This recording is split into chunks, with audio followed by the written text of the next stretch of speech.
السلام علیکم، میں غضنفر بیگ ہوں اور آپ دیکھ رہے ہیں جی بی مرزا پوائنٹ۔ پچھلے ماہ کے بجلی کے بلوں میں اس امپورٹڈ حکومت نے ایک ٹیکس لگایا جس کو فیول پرائس ایڈجسٹمنٹ کا نام دیا، اور جب لوگوں نے احتجاج کیا تو اسے ختم کرنے کا جھانسا دیا گیا، لیکن اب سن رہے ہیں کہ وہ بل وہ جو ہے بلوں میں فیول ایڈجسٹمنٹ، بلکہ وہ فول ایڈجسٹمنٹ ہے، وہ بھی باقی ہے۔ عوام کو نت نئے جھانسے دیے جا رہے ہیں۔ اب اس دفعہ کہہ دیا گیا ہے جی کہ جن کا بل 200 یونٹ سے کم ہوگا ان کو وہ ریلیف ملے گا۔ یہ جو کمرشل میٹرز ہیں ان پہ 6000 روپیہ جو ٹیکس لگایا گیا ہے وہ عوام نے نامنظور کیا ہے۔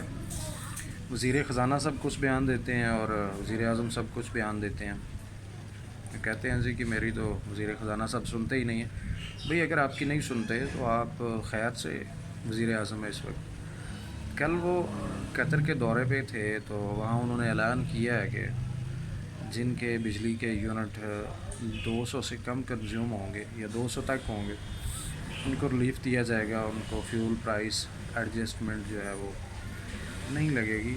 یہ ویسے عجیب ایک معاشرہ کہہ رہا ہوں، یہ گورنمنٹ نے ایک سلسلہ شروع کیا ہوا ہے کہ جو چیز ہم نے کوئی 2-4 ماہ پہلے خریدی ہے تو اس کی اگر قیمت زیادہ ہوئی ہے آج تو وہ ہمیں پچھلا بھی بقایا ادا کرنا پڑے گا۔ فیس بک پہ اور سوشل میڈیا پہ اس پہ ایک مثال چلتی ہے کہ جو آپ نے 2 ماہ پہلے سموسے کھائے تھے 20 روپے کے، تو اب وہ دکاندار 40 روپے کا بیچ رہا ہے، تو وہ آپ سے جب آپ دوبارہ سموسے لینے جائیں گے تو وہ پچھلے جو ہیں اپنا 20 روپے وہ بھی آپ سے وصول کرے گا۔ اس امپورٹڈ حکومت کو سمجھ نہیں آ رہی کہ کاروباری حکومتی معاملات کیسے چلانے ہیں، کیسے ڈیل کرنا ہے، کیسے عوام کو ریلیف دینا ہے۔ حالانکہ یہ حکومت مہنگائی ختم کرنے کا نعرہ لگا کر اس رجیم چینج آپریشن کے ذریعے حکومت میں آئی تھی، تو انہوں نے بڑے عزم کا اظہار کیا تھا کہ جی ہم آتے یہ کر دیں گے وہ کر دیں گے۔ وزیر خزانہ صاحب جو ہیں وہ کہہ رہے تھے کہ جی ہم نے تو سب کچھ پہلے ہی طے کیا ہوا ہے، آتے یہ کر دینا ہے، تو لیکن آتے ہی کچھ نہ کر سکے۔ جو پیٹرول کی قیمت 150 پہ تھی وہ 250 پہ لے کے گیا ہے، پھر واپس کرنے کی کوشش کر رہے ہیں لیکن ان سے کچھ ہو نہیں پا رہا۔ بجلی کی قیمتیں دگنی کر دی گئی ہیں، اشیاء ضروریہ جو ہیں وہ عوام کی پہنچ سے دور ہو چکی ہیں۔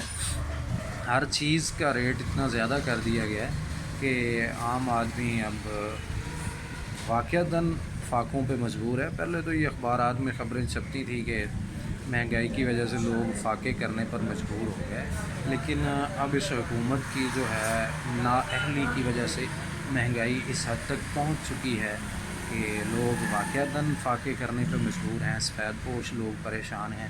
لیکن چونکہ کچن جو ہے وہ ان حکمرانوں کا مسئلہ نہیں ہوتا، اس لیے ان کو یہ نظر نہیں آتا۔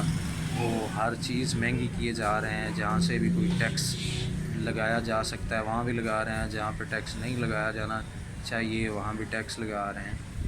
تو اگر آپ کو پتہ ہی نہیں تھا کہ ہم نے کرنا کیا ہے تو آپ کیوں اقتدار میں آئے؟ اور یہ شہباز پیر صاحب یہ سمجھ رہے تھے کہ یہ بھی پنجاب ہے اور میں بس میریاں لہنیاں چڑھنیاں دیکھنا۔ آپ اسے یہ علم نہیں تھا کہ وفاقی حکومت جو ہوتی ہے وہ اور طرح چلتی ہے، اس پہ پوری دنیا سے ڈیل کرنا ہوتا ہے، فارن پالیسی ہوتی ہے،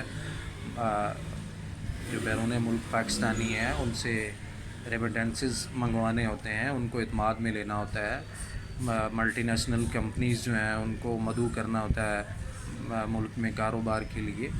تو یہ ایک بڑی ایڈمنسٹریشن کی ضرورت ہوتی ہے اس کے لیے کہ بندے میں قابلیت ہو کہ وہ اچھا ایڈمنسٹریٹر ہو۔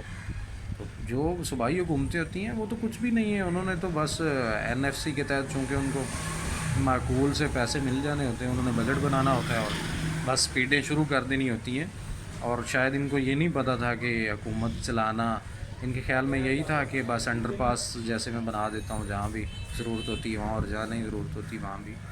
تو ان کو سوچنا چاہیے، یہ حکومت چھوڑ دیں، کیونکہ ان کی حکومت میں عوام کو ریلیف بالکل نہیں مل رہا، جس کا ثبوت ہر ضمنی الیکشن میں عوام نے ان کو ریجیکٹ کرنے کی صورت میں دیا ہے۔ آج تک جب سے PTI کی گورنمنٹ گئی ہے